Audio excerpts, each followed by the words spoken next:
Hey, how's it going? It's been a while. Back to doing some podcasts. Sorry, I've been busy. I have, but I would like to do 2 of these a month. If you're listening to this and you're interested in hearing this podcast, subscribe. That way, whenever I do it, you'll get a notification. All right. But I'm going to try to do 2 a month. I fell off a little bit. I was busy because one of the bands I was in released a new album. We're the Best of the Worst. It's a ska core band. It's existed for probably 15 years. If you follow this label, you probably wouldn't like the music. So if you like choke artists, you're probably more interested in like a Chan type band, like something that sounds like Chan, like intricate music, guitars, you know? This band is more like if Chan played ska and breakdowns and had horns. So it's a little different. Might not be your cup of tea. I've been busy with that. I've been busy learning the new Invalids LP, which we're going to do a podcast with Invalids when we get closer to recording that album. I'm recording 1 or 2 songs a month. I'm slow. I'm not computer Brock that's just fucking learns it in 3 hours. It takes me usually 12 to 20 hours to learn a song and memorize it, and then another 5 hours to get it solid, and then another 3 hours to record one song. So I'm slow, but I'm really excited for that LP. In addition to those 2 bands, In Angles is recording next month. Every band I'm in is recording this year. So In Angles is hitting the studio next month, where I'm actually hitting an Airbnb with the boys this weekend. Will be fun. We'll get to kick it, you know. We'll get to write some jams. But yeah, I've been doing all that shit. I've been doing music stuff. And I've been doing pre-orders and sending that out for the Best of the Worst LP, which we co-released with Bad Time Records. And Adventurer was a post-hardcore band, some friends of mine. We released their old EP onto vinyl. So I have that also. So I've been busy. I have Crohn's. What do you fucking want from me? I'm trying my best. But I appreciate you listening. Seriously. This episode this week is a lot of fun. And I'm calling it Burning Bridges. It's a special episode with 2 friends I've made through the DIY scene. Kyle, who's the guitarist and vocalist of the band Steve. They just joined the band Still Hungry. They've run a lot of shows in New Jersey under Kai Presents, I think is what they were calling it. Really focused on inclusivity, bringing new people into the scene, you know. And we had Teddy, who is the co-host of the Chumbology podcast, a Chumbawamba anthology podcast. If you like Chumbawamba, I recommend giving it a listen. I was on this show and it was super fun. But they ran shows out of their house in Newark for a while under the moniker Rat Brain Records. They did a lot of stuff for the DIY scene over there. They've played in some bands like Basement Beers and Gombo. So yeah, look, we told some jokes. We threw some shade this episode. So I don't know. I don't care. Whatever. I had fun. What are you going to do? Take my job away? You're going to take me? I'm not going to be a teacher anymore because I don't like your band. I don't give a shit. Whatever. My students wouldn't like your band either, I swear. So we're going to get this episode rolling. Subscribe. That's it. All right. Later. Enjoy. All right. We got this baby rolling. We got a hot new podcast. Very nice background. You missed Kyle and I's pitch for the Joker, which is the Joke Artist Joker. Wait, you need to elaborate. Let me introduce. We have Kyle and Teddy, who I've known through, I guess, music and shows, and just been around for a while. Yeah. We're here to just pal around a little bit, lighten the mood. So go on. Tell me about my grift. So we're pitching the new Choke Artist mascot, which is the Choker, aka the Choke Artist Joker, and it's basically just you in Joker makeup. I could do that. Yeah. People would buy it. People would buy anything from Choke Artists. Is that on a hat? I hope so. Create culture. Isn't that like a Chipotle slogan? Like to really gentrify the music scene. Yeah. Create dope culture. Yeah. Create culture is one step away from we live in a society. Oh, that's amazing. I did a jigsaw Instagram filter and I posted it to the Best of the Worst and it bombed. I had to tell the whole band like, this post bombed so bad and I'm sorry, but it looked horrible. And even if I think it's funny, people don't want to see that. Because it's so disturbing. It was fucked up. Yeah. It's really not good. But I had a blast. What's the point of being a band if it's not like abusing your social media to make jokes that only you find funny? I don't know. Well, it's hard with Instagram now too, which is where I feel like most millennials, most people my age will go to Instagram. And I feel like you have to have your face in pictures for it to work, or it just it's annoying. I see that shit all the time where it's like face for the algorithm, and it's like, no, you just wanted to post a selfie, bro. That's cool too, dude. Like, that's totally fine. I only post selfies, I think. Yeah. At least you could own it though. Yeah, I own it. No face for the algorithm. It's just my face because I think I'm good looking. See, that's why I use Twitter, because I'm very funny, but I'm also very ugly. So it's the one medium where I don't have to show my face. I disagree. I like the hair a lot. Thank you. My gamer headset. Oh yeah. Yeah. There was a tweet today. So there was like a viral tweet that it was like, let's normalize hot people liking ska. So I did a retweet, but I sometimes in the shower, I'll like shave all my facial hair off except like weird parts of my goatee. Oh, nice. So I did a nice quote with that. I love just being like ugly and stupid online. You know, that's the only reason why I want facial hair, so I can do the stupid things. But like my kind of people, we don't make that facial hair. Holy shit, Joe. What the fuck, dude? You look like you would front like a Disturbed cover band. You look like you went to the barber and he was on the beard and you said, give me sideburns. And that's what he came up with. Yeah, it's like a negative goatee. Like you just have the hugging the sides of it. The thing I really like about wearing masks nowadays is that I can have like ridiculous facial hair and no one knows. I literally had like a 2-inch long mustache for the first 6 months of the pandemic, and like 3 people saw it because everyone else who saw me, I was behind a mask.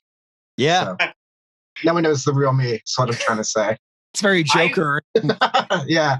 I'll also say that I'm pretty pro mask because I didn't get strep throat at all last year in 2020. And I get strep throat every single year. And like, not like horrible, but enough that it like fucks me up for a week or two.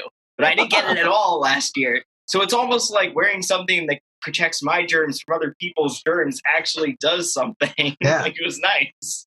It's almost like the way that we were living as a society was really disgusting. Oh my God. Fucking, so I'm watching The Wire right now, which is like a show that I think started in 1999, I think, or maybe like a little bit later than that. Either way, the one thing that trips me up is like, oh, why aren't they using their iPhones to geolocate these fucking drug dealers? And then the other thing is, oh man, all these streets are so filthy and they're just passing money back and forth. It's in Baltimore, right?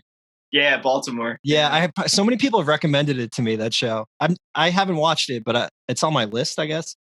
Yeah, I have a running list, and like I've been going through those pretty much all of quarantine at this point. So now I'm on The Wire. Right. So I think they shoot a lot at the Sidebar, which is like a punk venue in Baltimore. Oh hell yeah! I didn't know that. It's a dingy dive. It's kind of like the court tavern of Baltimore, sans the sketchy landlord owner, I guess. Yeah. I played at the Sidebar once and got made fun of by the singer from War on Women. Oh no! Yeah. What? Yeah. In a fun way or just in a way? In a kind of fun way. Okay. Yeah. In like the way where you're not so sure how to take it, so you're like, exactly. Yeah. This is fun. Yep. They're friends with Pierce from Cutters, and we were on tour with them. And we were playing, and like as you mentioned, the Sidebar is like a very gross bar. And I was wearing like a neon pink like sweatshirt and like booty shorts. And this person just like snapped a photo of me, and I was like, "Why are you taking my photo?" And they're like, "Oh, I just want to show everyone how punk this show is tonight," or something like that. I was like, "Okay, that seems a little weird, but that's fine, weird, I guess." Yeah. You know, I had a dude at fucking, what's the one in Trenton? Mill Hill. I had a dude at Mill Hill. I was just sitting at the bar, and he took a photo of me with his phone. And we're both sitting at the bar, by the way. So I'm here, he's here, and he goes, took a photo of me. And then I said, "What's up?" And he's like, "You look like someone I know." And I said, "You had to take the photo of that?" That's not like punk rock related at all, because like Mill Hill gets some very interesting characters on some nights. Yeah. So like that, I just forget what else happened. I don't remember. I just remember having a big camera in my fucking face. It's fucking rude. It's very rude. It's rude as shit. At least don't use the flash. Yeah, I don't know. Who cares if you're like, oh, I'm the punkest, I can do whatever. Like, I don't know. Feels like gatekeeper to like take a picture of you too, Teddy. I don't like that. Yeah, that's exactly. It felt really off, and it was like, all right, like I don't really give a shit, but like, all right. Yeah. Speaking of Mill Hill, the last time I was at Mill Hill, me and Sean were smoking weed with the bartender, and we were like talking about like vinyl releases or something like that. And the guy goes like, "Yeah, I don't listen to MP3. That shit gives you cancer." And we both kind of like laughed, and he's just like, "No, look it up. MP3s give you cancer. They tested it on rats. It's something to do with the frequencies." And we're both like, "Oh yeah, sure, man, of course." Like, haha. The rats are like, "Oh, this mix fucking sucks. I need to die." Yeah, they didn't say MP3s of what, so that might be part of it. Yeah, you should have just said like, bro, like you're fucking up already. Whatever, nothing. Waiver, nothing. Waiver, dad. Yeah, I only listen to Flax. Okay, so I think I'm safe. It's weird because usually the people that are like that are like, I've been watching like a lot of pickup truck guy videos, and there's like, hell yeah, they talk about like the golden frequency, which is like you're supposed to tune A to 442 instead of 440. Yeah. And they're like, this is what you need to do to be one with nature. But it's all like pickup truck guys, and they have like, it's like a video of them driving up a mountain just with that frequency playing. And they're like, yeah, this is good for you. That's my favorite thing is like the Venn diagram of people that think like the A frequency is wrong is like weird like right wing like truckers and then like EDM fans. I know there's like an entire subject of electronica where they tune to like the healing frequencies or whatever, all that shit. Yeah, there's like Absolutely real conspiracies. Wild. There's real conspiracies about it. Yeah, it's weird. I think people like things. I don't fucking get it sometimes, but people like stuff. Yeah, it's true. I think they're right. So, Teddy, I think since we last spoke, I've like fallen back on conspiracies because I was like, maybe I'm like, I gotta fucking chill a little bit, like with everything. I don't know. Yeah, when Dan edited that episode and took out like the entire chunk of me and you just talking about like pedophile cabals, and I was like, why would you do that? And then they played it back for me, and I was like, oh yeah, this was completely unlistenable. You made the right choice. Tell them I said thank you. I'll thank them. Cutting out like the 20 minutes where you and me just like talk about Comet Ping Pong or whatever. And all it took for you to say was, I don't think they have a basement. And my whole argument was deflated. And I was like, I have nothing now. So who knows? All I know is it's good to be nice to people and rock hard. Yeah, it's that simple. Yeah. Are you going to go to that Mosh for Pause? Not Mosh for Pause. What is it? Mosh for a Cause? I saw that on Twitter. I don't know what's up with that. What is that? You're playing that though, Joe, right? Choke Artist is playing? There is a band called Choke Artist. I did see that. I saw that. I remember seeing that, and I was like, who the hell is this? It's just me going on stage and selling hats. Like, yeah, there's a show. Like every DIY band in the pandemic. Yeah. Look, you got to make your money somehow. You gotta be slinging those shirts on Instagram. Dude, I fucking love how like bands like went from like, fuck, we can't play shows anymore. Let's be t-shirt companies. Like, dude, yeah. If you want to be a t-shirt company, by all means, be a t-shirt. 100%. Oh, we lost him. We lost Kai. They got taken out for their hate on t-shirt companies. We had to freeze Kai's cam. Yeah, they know too much. They know that Choke Artist is just a shirt company at this point. So I know too much. You got taken out. I found out. About to be fair, t-shirts. I have bought more long sleeve black t-shirts in the past 6 months than I have in the rest of my life. So if a band makes a long sleeve black t-shirt, my brain just like tells me to buy it now. There was something in that vaccine. I will say, if bands make a really good black t-shirt in general, just like short sleeve, long sleeve, or whatever, I do go for black t-shirts. I love black t-shirts. I'm all about it's got to be a long sleeve black t-shirt. It's got to have the print on at least one arm, and I'm sold. Yeah, print on one arm. I agree with that. I agree with that. I'm with that because then it's worth the money. Because like bands are charging like $40 sometimes for a long sleeve T-shirt that like I could also buy a long sleeve quality T-shirt at Uniqlo for $40. Yeah. You know, not like Gildan 500 heavyweight. Blend, you know. Like, but it's about the clout. It's about the clout attached to the shirt. That's the other thing that gets me pissed off is when people we fucking lost Gildan. it. And I'm like, buy a different shirt. No. Well, Teddy, you like Gildan's, right? Because we printed those Gambo shirts for you. I don't remember. I remember I was like, you want like next? I stopped printing since then because screen printing's a nightmare. Yeah. I wonder how Hi feels about this too, but they're frozen right now. But, I was getting high off fumes in my attic, like screen printing shirts and like, Hell yeah. evaporating the water-based ink, and like I burned my skin. I burned a hole in my couch. It was just a nightmare. So Yeah. but, I don't actually wear any of the shirts I buy. I just put them in a box, and that's my retirement plan. Is one of these bands is going to make it big, and I can flip it on Depop for $600. Yeah, you can make like a fun quilt too. Oh no, we have two Kais. Yeah, two Kais. Welcome back. All right, Kai. So it didn't feel like you were talking about Ogbert the Nerd, but let's. it didn't, but it did. As a friend of Madison's, I just felt like I needed to bring it up. Yeah. So before I recorded, we started recording, I did ask my group chat if anyone had suggestions for what we could talk about. And Madison did discuss, we talked about how much we hate them. So. Okay, perfect. All right. Yeah, I could do that. I could do any. Yeah. No, I'm a big fan of Ogbert. The Ogbert record was like probably the only thing that I actually listened to. Yeah. Like it's out fun. of my friends that released anything, you know? Like at least last year. This year, like a lot of people released some good stuff. Well, last year too. But over the quarantine, I mean. I This is think the only release I listened to. Yeah, I think Ogbert's album was the only album with guitars that didn't just make me fucking hate guitars. Oh, I know. Yeah. Yeah. And I really liked it. I liked it because the energy was all there. Yeah. And that's the only thing that I really didn't like about like any other Ogbert release is that it's just like, oh, these songs are really good, but they sound like shit. And like the energy's like not 100% there. Like when I go watch them, they're fucking wild. So like, you know, that's all. The old EP sounds like you put a cell phone under a blanket and you hit like voice record. Yes. Like, all right. You know?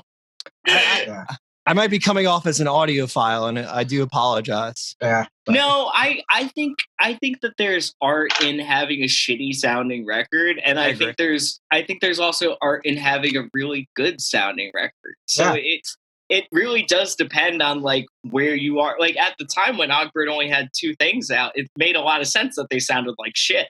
And like now they have like records and cool tapes and shit like that, where it's like, oh, this is great now. This makes sense. To be fair, my favorite Steve record is still the one that sounds like shit. Yeah. Understandably, I mixed it. That's why it sounds like shit. That's why it's so good. It's got that touch, that Kai touch to it. That like, it's all about the heart, you know. Yeah. That was when we were trying to write real chutzpah. songs. Yeah, we were trying to write real songs with like choruses and things. And like nowadays, I'm like, I don't even know what a chorus is. A chorus is just one really good 60-second song. Kind of, yeah. I wrote one chorus actually. I wrote one chorus last year, and it is actually the end of the song, and it only repeats it, and then it fades out. So the chorus fades out into nothing. We should talk about, I guess, Steve in theory, because I think like it's like I don't know. It does feel very like essential to DIY, like short sets, which is always appreciated, right? Yeah, the album shit to everybody. Yeah, but that's all good fun. Look, if you can't take a nice ribbing, then what are you doing playing in a band? Yeah, stroking your ego. You know. Yes. Well, my boys are they're good boys, but like we're pretty mean. I'm very mean too. But like when we all hang out together, like we talk so much shit about like everybody. No one's off limits because like ultimately we still like certain people for the reasons that we like them. But then like if somebody put like more within the DIY scheme, if somebody made like a really shitty lead on one song, it's like, dude, that fucking sucks. Like that's the worst lead to put in that song. You should have just not recorded it. That's the thing that I hate the most about like the DIY music industry is that you actually know each other, so it's really weird to be mean. Like when you read a record review, no one's ever mean, and it's just like if a record sucks, I want someone to tell me it sucks. I don't want like nothing but puff pieces. Yeah. Like, if a record's bad, I'm going to say it's bad, or I'm going to like not book your band. And that's fine. It's not that you're a bad person or I don't like you, but It's fucking art. It didn't resonate. That's it. Exactly. I can be really mean to like the closer I am with someone, the meaner I can be. Like I'm the meanest to my best fucking friends. For sure. They'll send me stuff and be like, this sucks. Like, what are you doing? And I would want them to do it to me because we have to keep each other in check, you know? Exactly. That's how it is. Yeah. But there's like that awkward like middle ground where you like kind of know someone, so you don't want to talk shit about them. Whereas if you didn't know them at all, you can talk shit. Yeah, because they might book you like great dudes back hard. Exactly. Yeah, great dudes back hard. I make all of my life decisions based around being booked in basements. So I was that way for so long, and then like I think 2019 was when I had a very like hard shift where it's just like I'm only going to book the people that I actually like and the people that I'll listen to. And you know, and the people like I actually talk to, you know, like because it's one thing like to put. I could say so many fucking band names right now that I have to not. I have to be careful. So like it's one thing to put fly. It's so easy to put like teacher Ooga Booga on every single one of your jazz Mason Gross school student band performance. Yes. You know, like noted. It's so easy to do that. It's so easy to do that. Or you could find somebody else who's doing something really fucking cool. Yeah. You know? Yeah. I've booked so many shows that have eaten shit. It's wild. And I think the worst feeling, at least for me, because I don't book a lot, but when I do, I like when the lineup's good off the bat. Because if you're excited, other people will be. It's like the best feeling. But if you're booking a show that you're repaying a favor and you're like about to post and you're like, I don't know about this. And then it's like a week before and it's like 14 attending. Like the bands aren't even fully attending. No one's promoting. It's like, why even do it? Cancel the show at that point. But one time, go ahead, Teddy. I'm sorry. Sometimes like a show that no one shows up to is a fun show. I've booked a bunch of shows that like no one gave a shit about except for me, but I had a really good time. I was just talking to one of my friends who lives in Detroit that I booked his like electronica band as a favor for a friend like 7 years ago at Boon Tunes, and I think like 10 people came. And on Twitter today, someone else mentioned something about Bootin', and he was like, "Oh yeah, I fucking love Bootin'." And I was like, "Oh yeah, glad you had fun at that show that like 12 people showed up to in 2017." But hey, I had fun. Yeah, that is a good point. Yeah, every now and then, like you will make like a good memory. I guess it is what you make of it. Yeah. In 2018, in like December or January, whatever, I was living in Philadelphia, and I booked a show for Feller from like North Jersey. So I booked a gig for Feller and Quinn Sakala from South Carolina, and literally nobody was at that fucking show. Like it was bands playing to bands and like 2 people that showed up. And I don't even think they gave me money necessarily. Long story short, I ended up paying like Feller and Quinn out of pocket because I just had money at that time, and like, you know, it made sense. And still, I had a very good time at that gig because I got to actually watch Feller play. When at the other gigs, I'm stuck sitting outside, like marking people's hands, taking $5 or whatever. You know, at this gig, I was able to actually get down and watch every single band perform because nobody else was there. Yeah, a VIP performance. Yeah, it was pretty cool. We played when we were at South by Southwest. We played a show for literally one person once, and it was at his house. But he let us shoot off fireworks inside his house after we finished playing. So it was still one of the best shows I've ever played. That's pretty cool. Yeah, that's amazing. Yeah.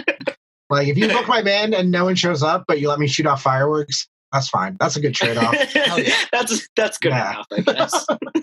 I think like something important about, not to be all like preachy and weird, but like about DIY is that like you do give a shit about the other bands and you watch them. Yeah. You know?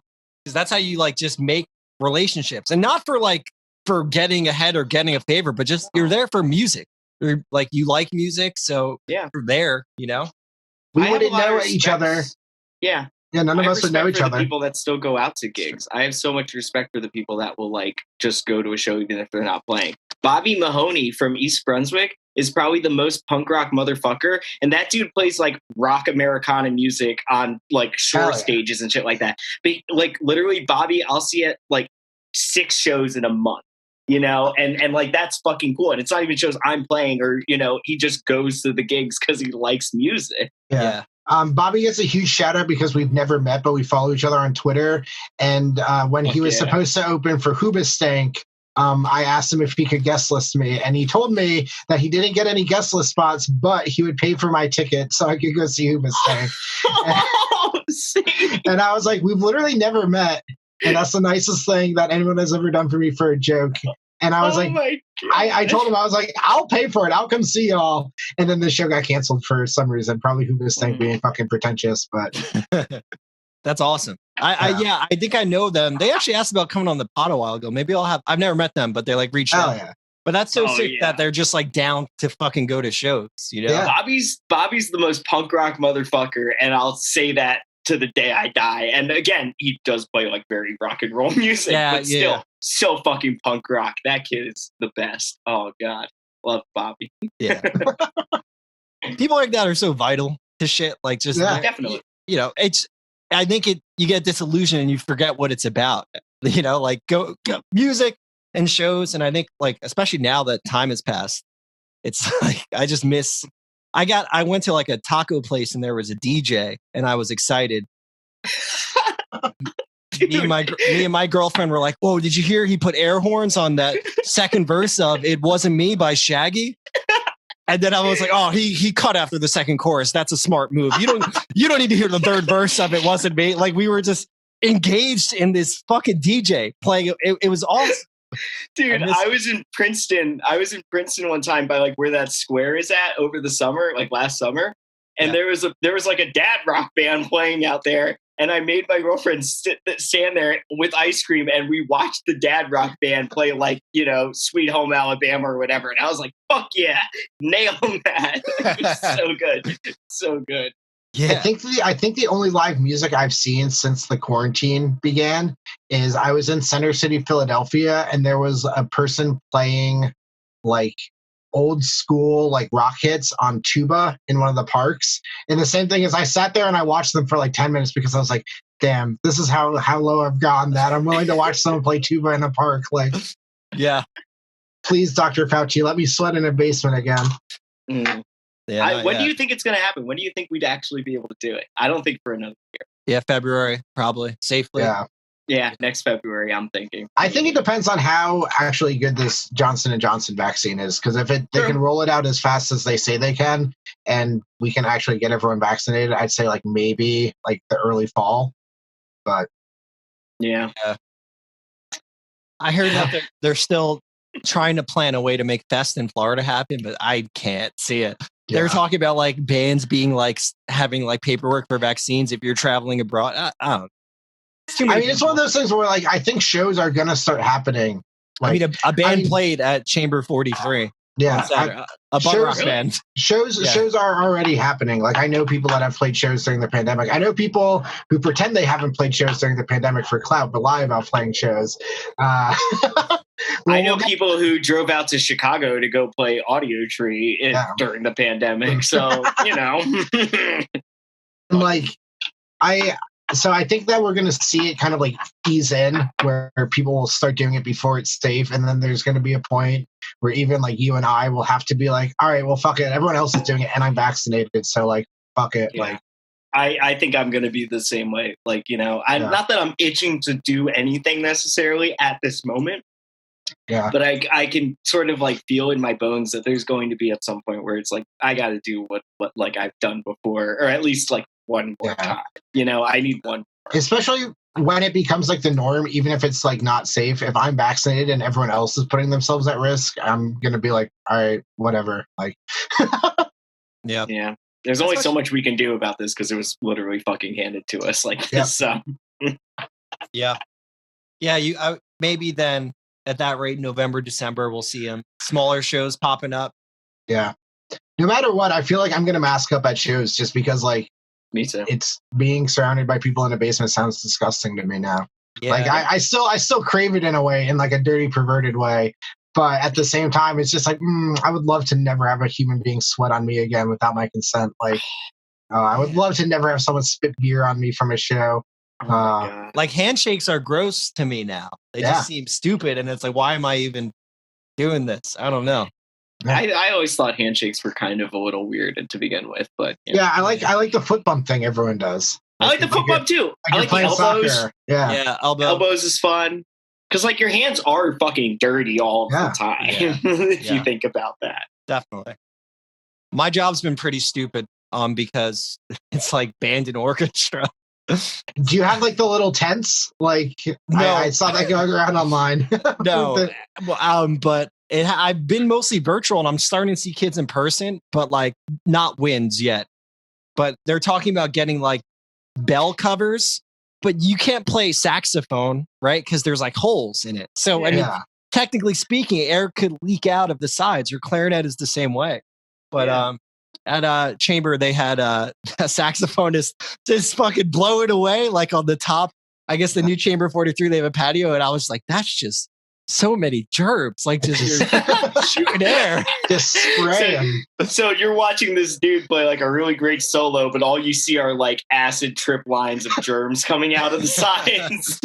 Yeah, it seems like a bad. I don't know. I mean, I only saw pictures, and it seemed like they were doing something safely. So who knows? Yeah. It's one of those things where, like, I feel like a lot of people just like to throw around the word safe when it realistically isn't safe, and they just like it's one of those things where it's like, I'm having a party, but it's socially distanced. It's just like, but is it really? Or are you just saying that so people won't give you shit on Twitter? Like, yeah, 2 hours in, it's not socially distant. Yeah, exactly. You mix booze or alcohol, anything like that, weed, whatever. It's like not, you know. You take the one picture where everyone's masked up, and then as soon as the cameras are off, it's like, okay, now we can get down to it. Yeah.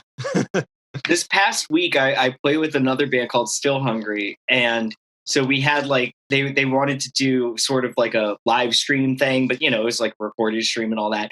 And literally, throughout almost every practice, we were all masked, and I think we're the only band that has actually ever stayed 9 feet away and masked entirely for like a week worth of rehearsals. And the only time we ever took them off and like I saw everybody's face was when we were either eating in our separate corners or when we actually filmed the thing, and we were still like 9 feet away from one another. Yeah. We'll go on, Teddy. Sorry. The only like band I've seen do like a live set that was probably safe was Jeff Rosenstock, where they were all masked up the entire time, and their bassist refused to go play with them, and they green screened them in. That was amazing. That was so funny. I didn't see that at first, and then when I saw it, I was like, wait, what? There was like the first like few shots weren't like that weird, and I was just like, something looks off about John. And then like 2 minutes later, they were like spinning him around on like a green screen. And I was like, okay, yeah, that was really funny. That was very funny. That was on Seth Meyers, right?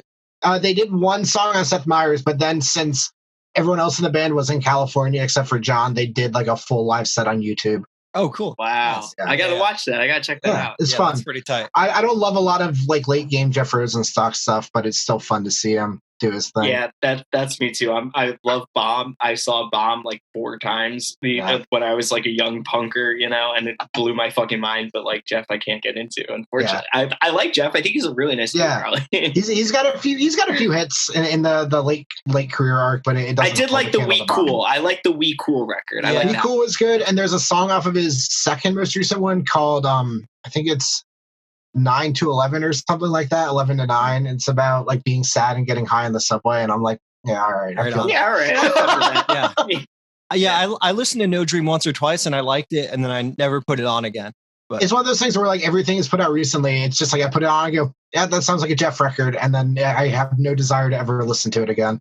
Yeah, it's all consumption-based music listening, man. It's crazy. I'm going through like old records right now, so I'm listening to like Smokey Robinson, and I'm being all like, "Ooh, I listen to Smokey Robinson," you know. But like, I'm so not about digesting new music right now at this moment. It's hard. It's hard.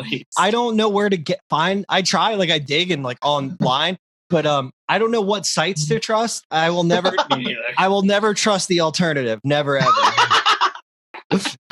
I have exclusively been listening to hyperpop and Russian trap music for like the past like few weeks.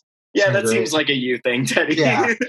I was talking to Dan like a few days ago, and they were mentioning something. I was just like, oh yeah, I'm listening to like the new Raidway album and like something else, and they were like, I feel like you just make up shit. Like I could not tell if you were lying to me, and I was like, that's fair. Like. Yeah, I don't know. I don't even know what I've been listening to. So it's hard. It's hard to. No, you know what? I've been I go back because I'm old. older, I guess. I go back to all the stuff I missed out on by like 3 or 4 years. I've been listening to like Strike Anywhere and like Hell yeah. Oh, Melodic sick, dude. Steampunk. Yeah. I loved Strike Anywhere when I was a kid. Yeah. I remember, like, I listened to Rise Against. I was like, this is pretty good. And then I heard Strike Anywhere. I was like, this is just what I wish Rise Against sounded like. Yeah. 100%. Yes. 100%. Oh Yeah, my god. They're awesome. They're so like melodic punk. And I was like, and like Kid Dynamite too. I was like, how did I never get into these bands until like last year was the first time I started listening to that stuff. But wow. Yeah, it's weird. I've been listening to that new Best of the Worst record. It's really good. Oh, I like it too. Yeah. Thank you. I like it. Yeah. I never trust anyone when they tell me that. I'm like, are you I lying?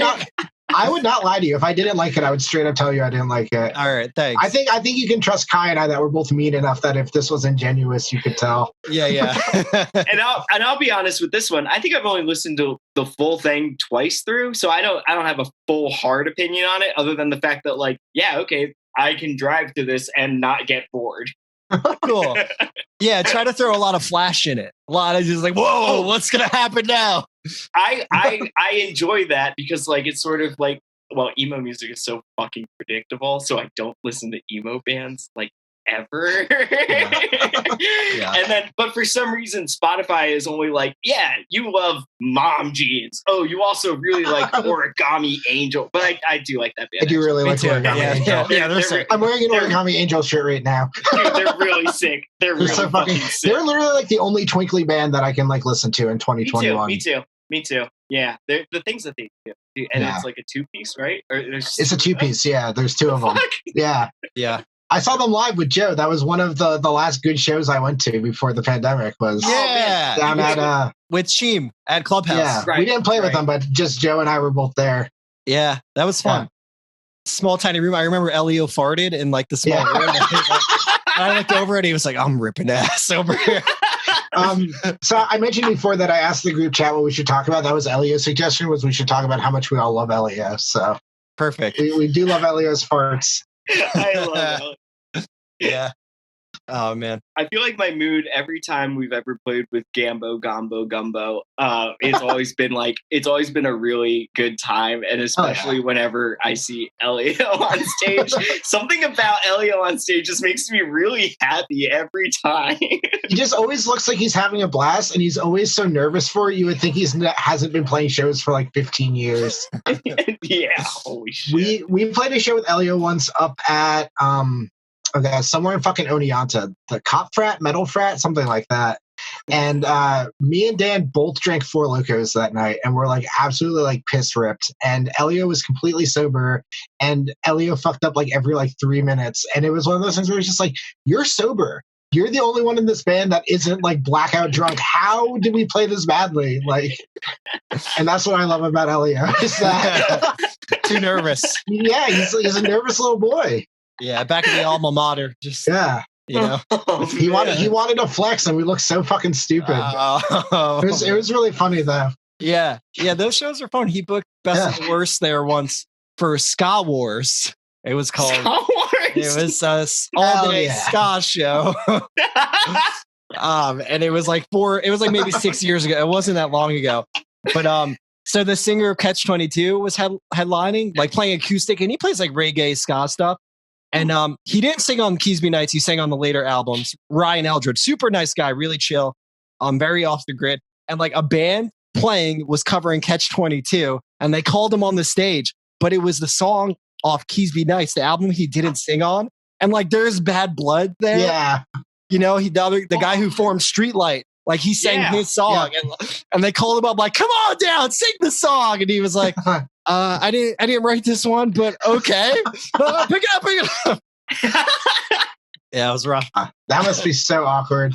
Yeah, what do you do? Because it's like you got kids who look up to you for being part of a record, but it's like you hate the fucking guy. I don't know if he hates him. At this point, I hope not. Yeah, at this point, they're both grown men. I would hope that you don't have beef over a ska record. But yeah, I also love holding grudges, so I would not doubt it. I also like holding grudges. So. Yeah. Wait, can you tell me your grudge with the alternative? I'll tell you my grudge with the alternative. Yeah. Besides, like it all seeming like middle of the road alternative indie rock that I just don't listen to because I don't like live in a dorm and I'm like, you know. Yeah, I'm a grown man. I don't need a fucking website to tell me what to listen to.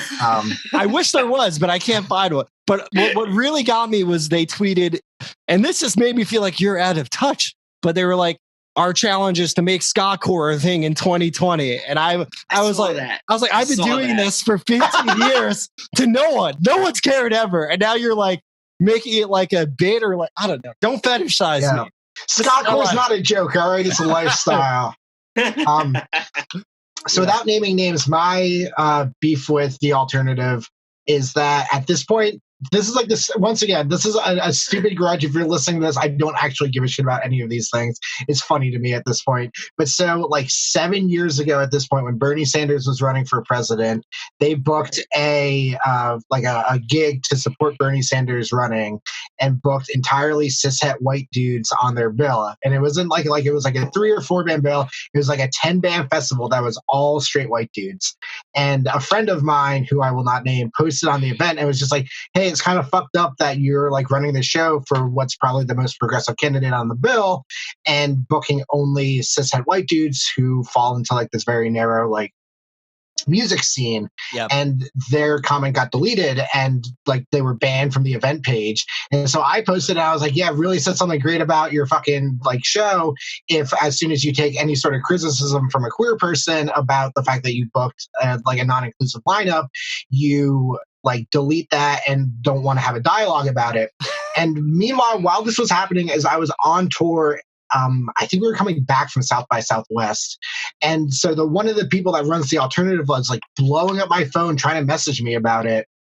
I kept being like, you don't understand the situation. It was supposed to be a much more diverse lineup, but we just couldn't get any of the bands that we wanted to. And all the bands they wanted to get were bands that were like, at this point, way out of their fucking league to play like some benefit show in Montclair. And they were like, the person who owns the venue is Spanish, so it's really offensive that you would say this. And it's just like, the fuck are you talking about? And like the entire time I was like, I'm on tour. This is not my argument. I do not care. And I kept like reiterating that. I was like, I don't care. And then they like tried to like end it with like, so like, what's your band? Like we could like work something out with you. I was like, I don't want anything to do with this. I just wanted you to not delete the comment where a queer person called you out for booking all cishet white dudes. Like that's it. Like, I don't even like if you book all cishet white dudes, I don't care. I won't go to your show, but I'm not going to like make a fucking fuss about it. But if you are booking a show that you're pretending is radical and you can't even take like a hint of criticism, then you probably shouldn't be doing it. Just own up to the comment. Own up to the comment. Exactly. Everything he told me in a DM, he could have posted in like the thing that was like, we tried to book more bands. This is who we ended up with. We think they'll draw big. We're more interested in making money than representation, which is capitalism at its finest, but some bullshit like that. But it's one of those things where it's like, I don't know. Once again, this is 6 years ago. I don't give a shit what the alternative does now, but I will forever hold a grudge because I can. I think you can hold this grudge. No, listen, I think you're allowed to hold this grudge on the basis that of all of that bullshit, like just the surface level of all that bullshit. And then also on just like the naivete of people at that time. And I think you're allowed to hold on to that because this could have been an eye-opening experience for said person. I know who this is for said person. I know this could have been an eye-opening experience for them. Maybe, who knows? But either way, they have to live with that fact. And also, if you go on Facebook, the event is still up and all of this on it. That's beautiful. Beautiful. I have looked at this before because Teddy, you told me this story. And we talked about this semi-recently because I was just like, it's one of those things where it's like, in the grand scheme of things, it doesn't matter. I've booked all straight white man lineups. I'm sure all of us have by accident. It happens. Like, there are a lot of straight white men who like to play music and not a lot of people who don't, especially on a Tuesday night or some shit. Like, you take what you can get. Is that we all three of us just agreed that like we accidentally booked like all white guys on the same bill and none of us had a problem with saying that out loud. It's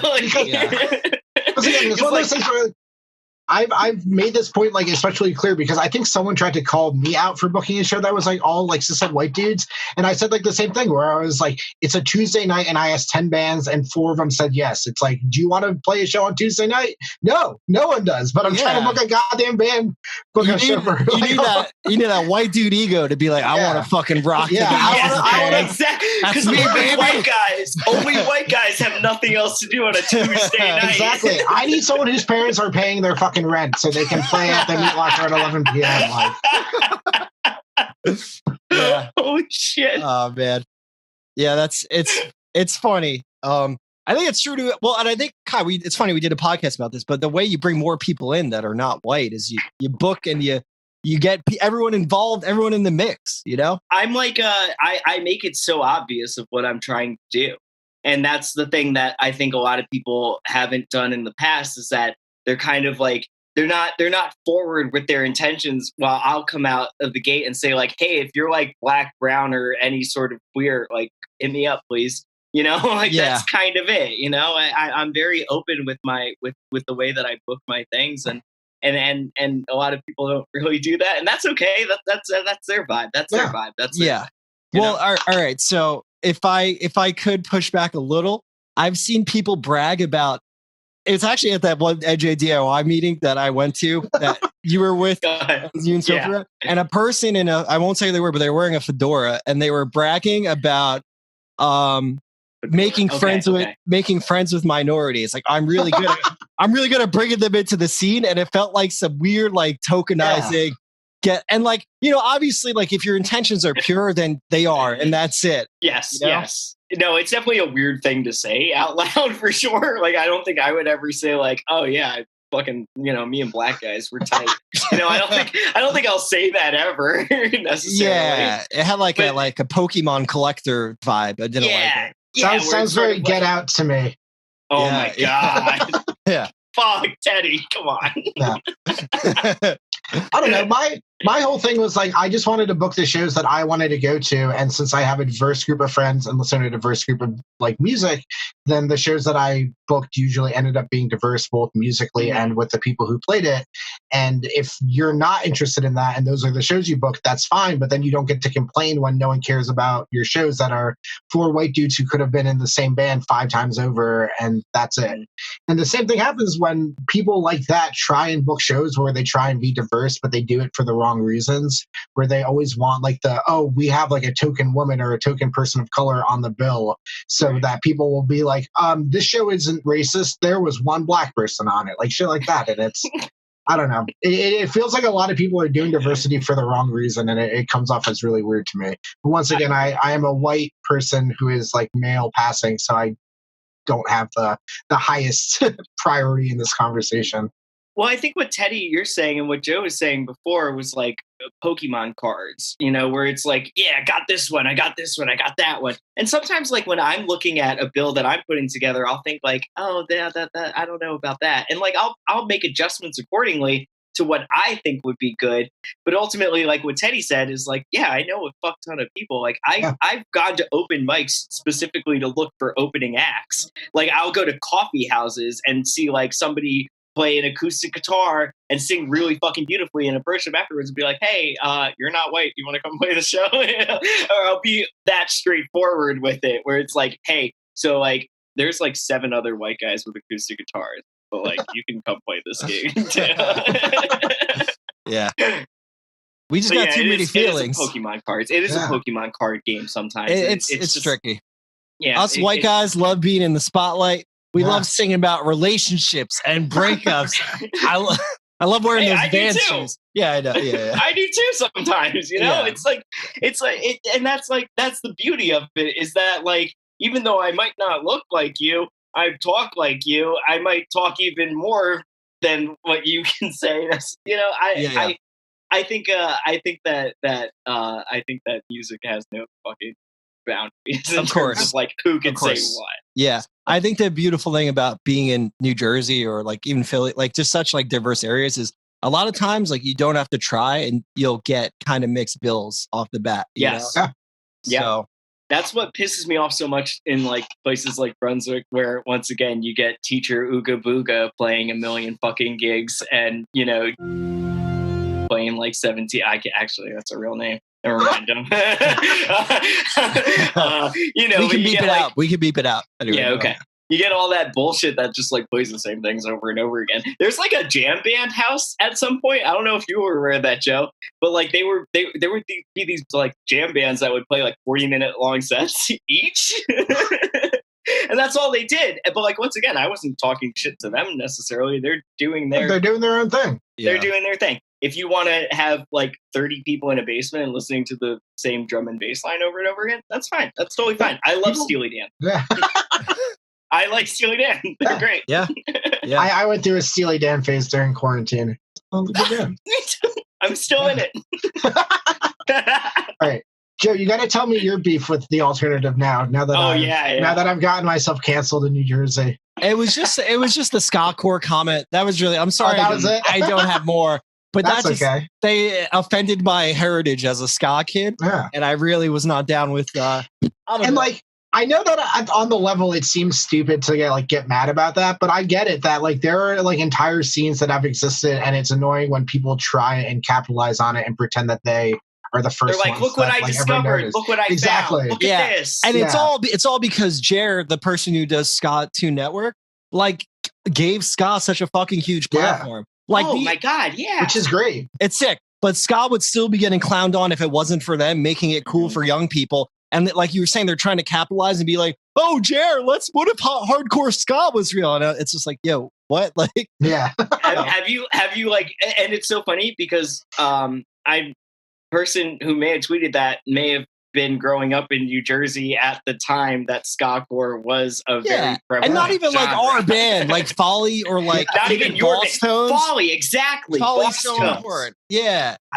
It felt sheltered. It felt like a sheltered take. Like, you don't know punk music, but you care about local music and you want to showcase it. To their credit, like their site is super diverse. They cover lots of genres. It's all different types of people. Like, but that's my gripe with them. I don't think it's that diverse. I don't think it's that diverse. I did a quick scan. I don't know. I think I agree with you. Like, yeah, their Spotify playlists are pretty diverse, but it's also really fucking easy to click add to playlist on a phone or whatever. It's not necessarily like they're digging deep. And the bands and the artists that they tweet about sometimes or promote are always like the same. And you can always tell when one of them was or you could always tell when another band wrote their review or wrote their like write up for it or some shit, and it's a copy paste situation. Oh man. Yeah. That's gross. Yeah. I don't follow them. So I don't know. I refuse to. And then they follow the best of the worst. I almost tweeted at them, unfollow this account. And I was like, I gotta chill. My bandmates will not be happy. I would do it. Fuck it, dude. That's the vibe of the best of the worst, is that like the band has existed for so many years and you're still going to exist regardless of who covers you. Exactly. What are you gonna do? Take my job away? I can't teach band anymore. I don't give a shit about anything else, really. Like, I don't know. Yeah, I think that Spotify playlists are one of my biggest fucking gripes in like the current pandemic state. It's like every fucking 3 days, someone's just like, what will save the music scene is I'm going to put together a Spotify playlist solely based off of what people send me. That's going to be 3 fucking hours long, and then someone's going to listen to it. Who has ever listened to any of those goddamn Spotify playlists? I would never listen to a fucking Spotify playlist that someone I did not like personally know made specifically for me. I will never listen to one that's like some fucking person's like, I put together 7 hours and the best musicians from Philadelphia. Who fucking cares? Like, it's not even 7 best. It's just the 7 most bands that commented the fastest. Me. Exactly. Like that's once again, like as I said previously, my biggest gripe with music journalism is DIYs that no one's mean. And the same thing goes with these Spotify playlists, is that there's no actual art or like skill put into it. Like no one actually sat down and was like, what would make a good playlist? What would people want to listen to? What bands would like sound good together? What songs would flow nicely into each other? They're just like, I accepted 300 songs. Here are those 300 songs I've never listened to. Yeah. It's even worse when they're collaborative playlists. Oh, and it's just everybody adding all their own music. It's like, why? way. Isn't the end game? It's going to be literally every song on Spotify. Like Exactly. that's where I think that's the end game. Yeah, Yeah. that's the end game. Yeah, support the scene, and it's literally every song in human existence. Isn't well? So is there ever payola with that? Like pay to be on this playlist? I know for bands on labels, yes. Like bands that get a huge monthly jump in monthly list. My sister's ex-husband, maybe I should bleep this part out, but he is a rapper now, and it's fucking hilarious because he like raps about like he raps like 50 Cent kind of, and it's like a white Italian guy, and he raps about like spaghetti and sauce and stuff. It's really bad. I like that. That rules. No, but it's like the John calls him DIY rap. There's a line like real G's move in silence like gnocchi because the G's. I like that. Wait, that's an actually really smart rhyme. God damn it! That's a good line, and a reference to the Lil Wayne "Real G's move in silence like lasagna." Which I didn't even realize he stole it. Yeah. Well, I mean that's good then because it's a reference to that Lil Wayne lyric, but making it even more Italian than lasagna. All right, I'm sending both of you. Rap. Yeah, damn it! I'm sending both of you a video after. It's bad, I swear. But and I'm going to send you a Spotify playlist of my favorite. You have sent me yourself rapping in a vampire accent. I don't think you get to critique other people's rap careers. Gary Vampires is one of the best in the game to do it. He's got new material coming. Gary Vampire. I want that as a mixtape, please. It's real. It's kind of problematic, but it's real. Okay. Yeah. Wait. So I know payola for the Spotify playlist thing is real. But what was happening in NJ DIY that was like so common? Because I saw it on my feed all the time. I don't know. I don't remember why me and Madison started clowning on NJ DIY, but I'm very happy that I'm banned from that group. I feel like a weight has been lifted off my chest. See, I'm pseudo off and on Facebook. Like I have 2 Facebook accounts for some fucking reason. The other one's currently in the process of getting deleted. You have to wait like a month. Apparently, it's fucking wild. Yeah, that's some like dystopian shit that you have to wait for your Facebook to be deleted. Yeah, and I also had to like wait to download all of my own information or like my own photos. And I thought that was very interesting. But regardless, so I wasn't in the NJ DIY group on my new page, so I have no idea what happened. It's just a good old time. People were just having a good time. Yeah, we were just joking around and we all got banned. Yeah. Oh, so we're using this platform to stay connected to other local musicians in a fun and entertaining way. Fucking get out of here. Yeah, exactly. Yeah. The thing that I got banned for was I made a Spotify playlist that was called Old Punks Who Hate Fun.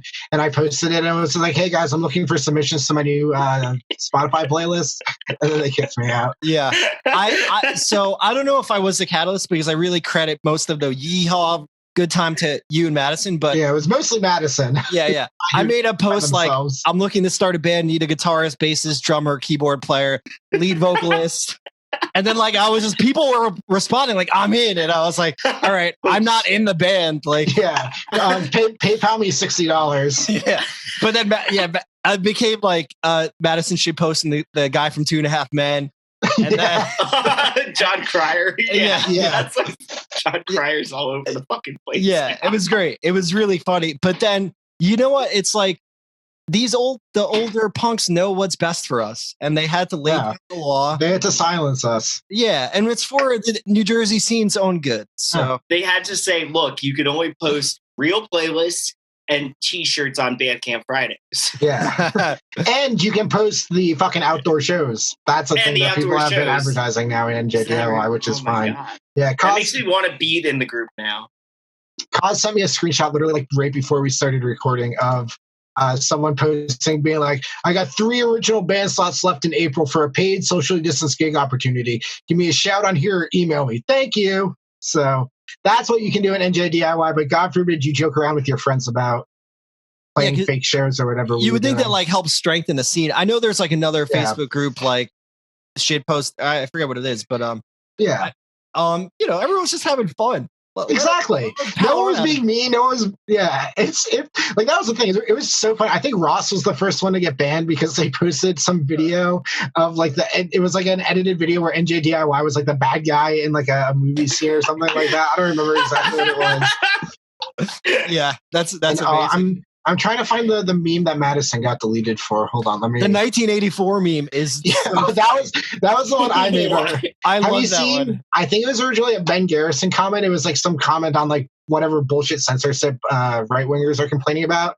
There was like a guy flipping back a calendar and it to the date that's like January 1984 or whatever. And I commented to the other person, it'd be like, "Honey, you can't shitpost an NJDIY anymore," or something like that. Yeah, it was so good. What is this, 1984? We can't Yeah. shitpost. Oh, I loved it. Yeah, but you know, I know that group as just people wanting things. And look, if people can network often and find guitarists, great. You could probably also do that on Craigslist. But I see a lot of like acoustic guitar people going live, is what I see. It's 7,000 people. It's a lot of people. Yep. Yeah. I don't know. It's hard to have that many people all on the same page. Exactly. And it's hard to keep like them all within the same demographic of punk rock or rock music, whatever you want to fucking call it. DIY music. Let's say that as a blanket term. Yeah. Yeah. So gets a little fishy. Mm. But, they know what's best, so they had to shut it down. Yeah. Oh my God, that's so ridiculous. Who runs that group nowadays? I probably. I'm not going to name names, but I do know exactly who it is. Yeah. Starts with an A. No. Okay. Some of the people I know and like, and I met and cool, and I'm sure they're all cool. Some of them have been cold to me. So. I've had people try to ignore me before, and it's really, and like this was when I had blonde hair and also the only 5-foot Asian kid at the show. So it's always really funny when people try to ignore me because it's like, no, you recognize me. Oh, like talking in person tried to ignore you, or like, you know, do that thing where you like walk by without saying hello, and then I'm such a dick where I'm like, hey. Yeah, I was just thinking about that the other day. Where like, if shows come back, I'm saying hey to everyone. Like, I'm gonna say hi to everybody. Not? Yeah, why would we even pretend that any of this matters? I think I said hi to everybody in general because I always like feeling like really popular when I come into like the basement. I'll be like, hey, what's up? Hey, you know? Yeah. And then I always found it weird when people didn't like to say hi to me. Like, am I that annoying? I always feel bad. Whenever someone adds me on Facebook, if I don't know them personally, I immediately mute them so I don't see them on my timeline. But it causes all these people to develop parasocial relationships with me because they'll see all my stuff and think we're friends. So there have been people that have come up to me in like basements and been like, "Oh, what's up?" And it's like, I literally have no idea who this person is.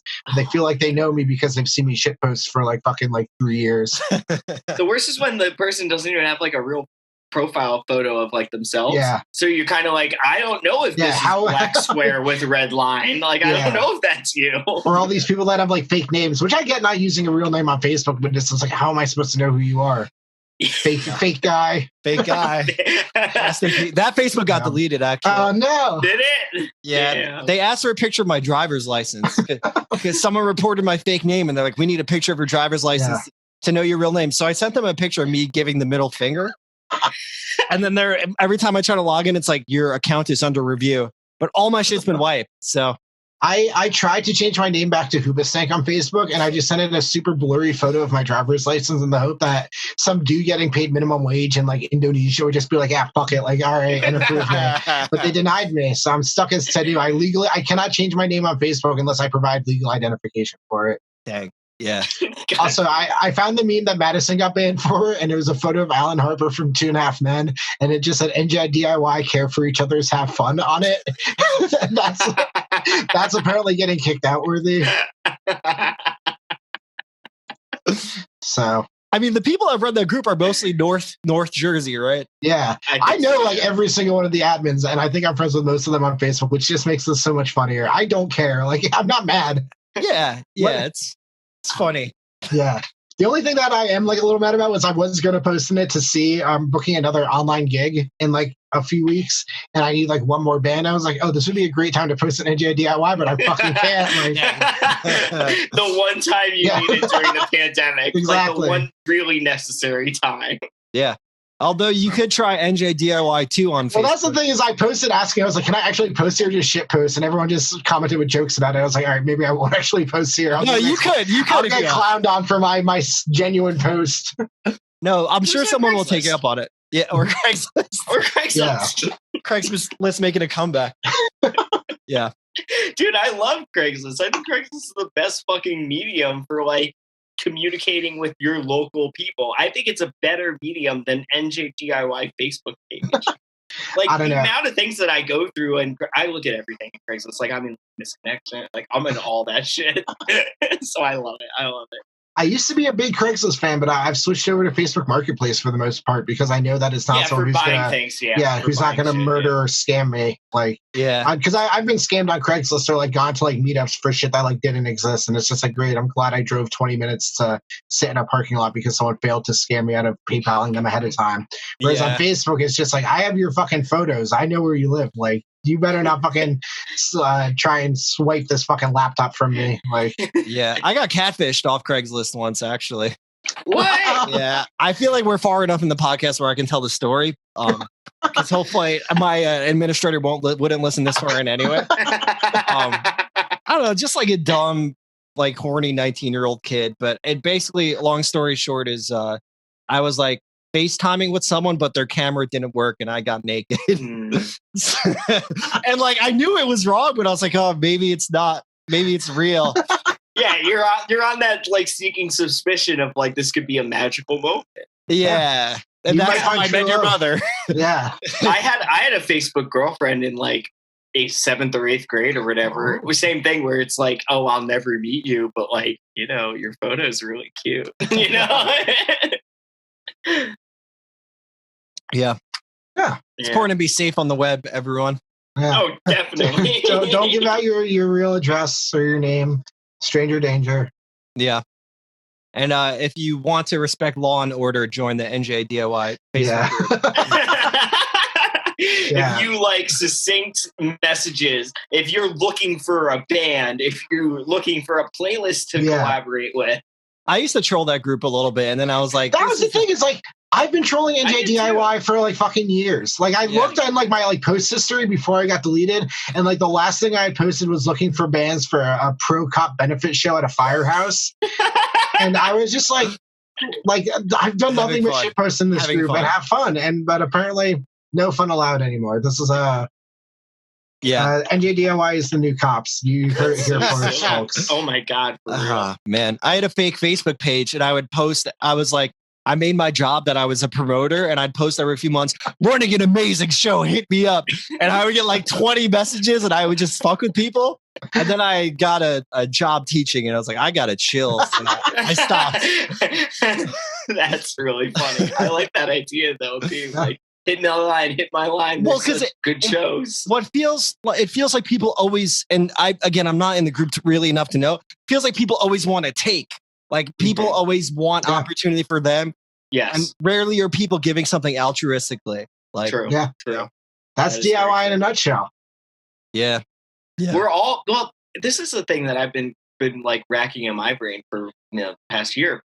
It's been like, we like to consider ourselves like a collective group, but realistically, we're all our own band bubbles or friend band bubbles, where it's like, we're really tight in our sphere, but like not necessarily with your sphere, but like we'll still be nice to your sphere. But, I found that a little dissonant with and trying to consider us as friends while we're still like not really in the same like bubble of people. I don't know.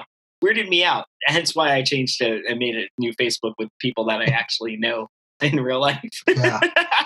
Yeah. I mean, you're right.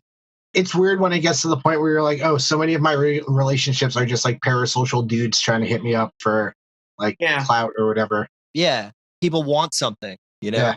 People just want it. And they'll say anything. They'll tell you how great your band is without ever hearing your last record. I love that shit where it's like, oh, this is the best band. Well, if everyone's the best band, then who's like a good band? Like, like who's not doing good? Yeah. To be fair, I'm only friends with Joe, so he'll keep sending me choke artist hats. That's my big money making scheme. Yeah. As long as Teddy keeps losing hats, we'll stay in business. I think I'm on hat number 4 because I just lose hats like constantly. I go on a TaskRabbit and I pay someone $20 to break into your house and steal choke artist beanie. Yeah. So, it's been working. I know I left one of them in Albany. I don't know where the other 3 ended up. Yeah. Probably there's one in Newark. I always I like love thinking about that, actually, of how much clothes and shit that I've left throughout like the country in Yeah. like weird places. Yeah, to be fair, when we ran a house venue back in Newark, we had like a lost and found of clothes, and That's really good. no one claimed like any of it, so we just started giving it out at shows. We were like, if you need clothes, if you need food, we had like this like donation ban, and people just kept putting stuff in. So eventually, I think Lex from Sunrot took all of it and donated it to like a shelter. So if you left something at our house over the past like 6 years, it went to a good home. Oh, that's awesome. That's beautiful because like they obviously weren't contacting you. Exactly. I've only ever contacted one house show for something actually, and it was like a flannel shirt. That was like it was a really nice flannel shirt. It wasn't like those like Aeropostale ones. It was like Field and Stream, heavy duty flannel. Yeah, your farmer outfit. My farmer outfits, exactly. Kai, you have some nice fits. I will say. I don't know if I have nice fits other than that I just think I wear kind of the same thing, so it just looks good on me. Although this is a nice shirt. This is from a Lancaster brewery company. It's really good. Nice. Cool spot. Cool spot. Your video is frozen for me, so I cannot see it, but I will imagine it. That's fine. I can only imagine my videos frozen this whole time. Yeah. We'll edit it in post. Yeah. I got someone to help me produce the podcast. So now my workload is cut in half. So they're an amazing person. So thank you. Wow. So they got to deal with this bullshit. I'm so sorry that my videos froze. They're gonna be like, these people are really bitter. I like those other people you talk to. They seem really positive about their music release. Yeah. I can't imagine how much different like the podcast where you talk to like Elio about like teaching during a pandemic versus me and Kai just being like, yeah, fuck all these people over beefs that don't matter anymore. Like, yeah, that was a wholesome one. Yep. The teacher podcast was very wholesome. That's cute. I gotta check that out. Elio's very wholesome. Yeah. Well, let's wrap this one up too. I gotta go make dinner. Okay. Yeah, bro, no problem. But yeah. I just broed you. I actually said, yeah, bro, go ahead. Who am I? See who I've become now? I actually appreciate it because no one calls me that. And now I feel my masculinity has been affirmed. So that I'll bro you anytime. Yeah. Oh God, just wish I was in a basement getting misgendered by someone who's asking me for something. One day soon. One day again. a person that has messaged my queer like record label where we have our pronouns in the fucking description will call me, hey man, looking for a show. Thanks, bro. Thanks in advance, dude. So it's like clearly you didn't do any research. Yeah, you didn't do literally any research. You're just probably copy and pasting a fucking Facebook message over and over and over. Yep. I know how it is. How it is. Oh yeah. We've all booked bands before. Hey, I've done it. If we are departing, I do have one more suggestion for what we can talk about. Yes. From our group. This is from John Cos. He suggested that we talk about RuneScape. I was playing RuneScape like 2-3 years ago, and I really enjoyed it. It was a lot of fun. Hell yeah. What are your opinions on RuneScape, Joe? It sounds like a carpet cleaner to me. I don't know if you're too old or too young for RuneScape, or just too sheltered from the real world. I don't know, actually, Joe. I think you might have been able to catch RuneScape at the time, like when it was like fucking shitty servers and all. But because I remember when it was really shitty, because I was very young, very young.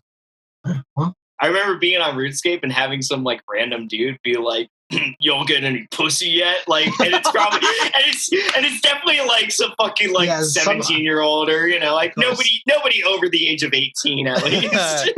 Yeah. It was another 12-year-old trying to flex on you 12-year-olds. Yeah, for like something that neither of us experienced. Yeah. You got to go message him back now. Be like, just to let you know, sir, I have gotten pussy. Following up. Yeah. As per our last conversation. I hope this email finds you well. I have gotten pussy. Oh man, I used to get bullied by a kid in my math class. He was a year older than me, but he would like stab me with a pen and punch me all the time. And one day he turned to me and said, "Do you even get blowjobs?" So weird. But what did he mean? Like, do you receive or do you like get the understand? Concept? Like, do you understand how it works? Wrap your head around, wrapping your lips around this. Yeah. Well, thank both of you for coming on. Of course. Thank you. This is so much fun. It's I good to love to hang. talk shit. Yeah, totally. We're gonna bleep everything out in post. The entire audio is just a fucking. I didn't. We're I'm good. proud of myself. We were good. We were all fine. It's Squeeze. I I'm gonna didn't name get names. canceled by the alternative, but I already have them blocked on Facebook and Twitter. So yeah. I don't follow doesn't them. matter. What are you gonna do? Oh, my band. like, Damn, they're not gonna cover my Eurodance EP that I'm putting out. Never Fuck. know.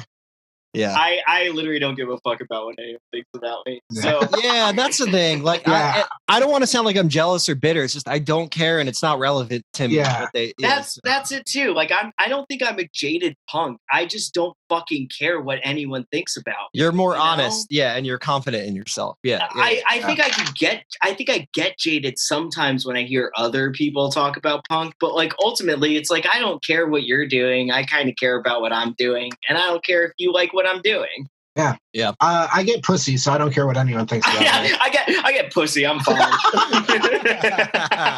Woo! All right. We'll end on that. Thanks again.